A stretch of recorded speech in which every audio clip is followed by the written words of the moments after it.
Good evening, ladies and gentlemen. As Minister of Sport and Youth Affairs in the Government of Trinidad and Tobago, I have the honor and privilege to oversee two very important aspects of national life, sport and youth. Both are inextricably linked and have a direct impact on the future of the society, especially our youth.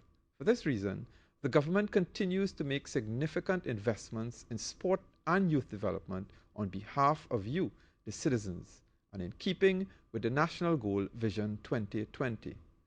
It is through our young people that our values and national aspirations will be carried into the future, and it is through sport that we inculcate virtues such as teamwork, perseverance, and discipline.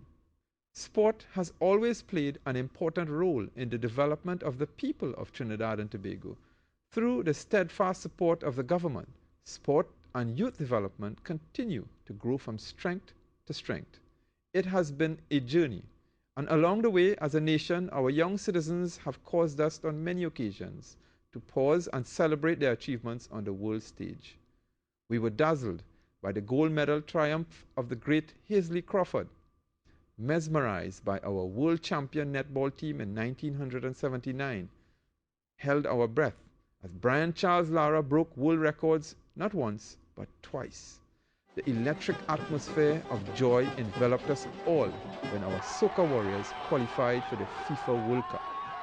We watched in awe as Giselle Salandi won world title after world title, becoming the most celebrated female boxer ever.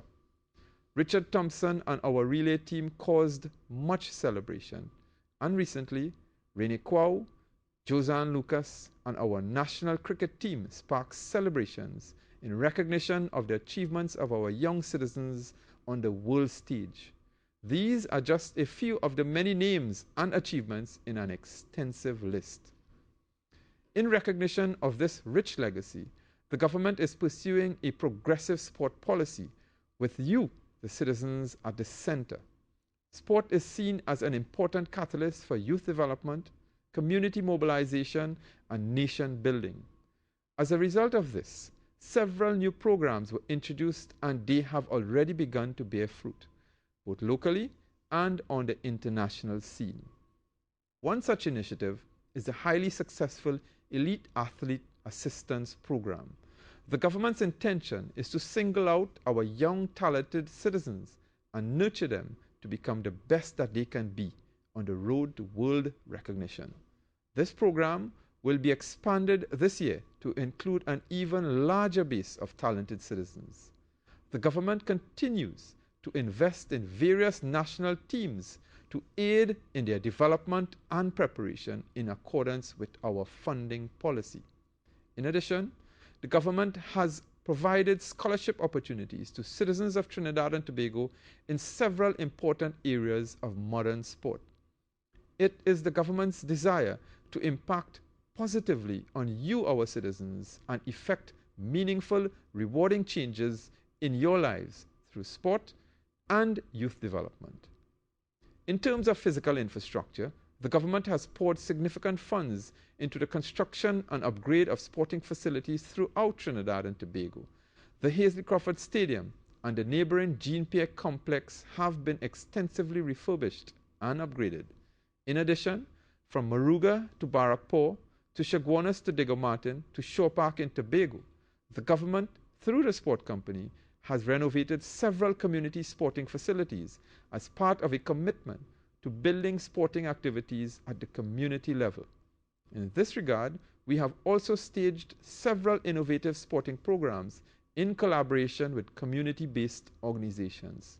These include a nationwide sport youth camp, a very successful football tournament in the Mova Laventil East Port of Spain area called No More Borderlines, and a series of sporting events in the Deep South in collaboration with the state-owned energy sector.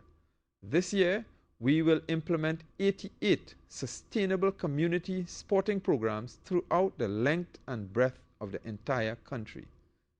My fellow citizens, although the Ministry of Sport and Youth Affairs continues to make great strides and have enjoyed considerable success, we have not always got it right. There have been a few missteps along the way, and one of these has been the construction of a national flag at the Hazley Crawford Stadium. The proposal to effect a national symbol at a facility that bears the name of our only Olympic gold medalist was a noble one, but there were errors in its implementation. We have heard the public's concerns and we have acted appropriately. I have since directed the sports company to adjust its systems and policies to ensure that nothing like this occurs in the future. A national flag should never become the source of conflict and controversy, and I wish to assure the national community that it will not happen again. In terms of youth development, the government continues to engage the youth population with innovative programs. Projects such as the Youth Development and Apprenticeship Centers target the vulnerable at-risk youth in the society in an effort to foster self-discipline and self-esteem. Our annual National Youth Month celebrations continue to attract large groups of young citizens from all parts of the country. This year, the government will implement 48 sustainable community youth programs throughout the country, seeking to activate in our young citizens their will to win, their desire to succeed, and will encourage them to strive to make a positive difference in their family, community, and nationally. The government believes that our young people are second to none and are capable of achieving great success if they are given the opportunities and the proper guidance.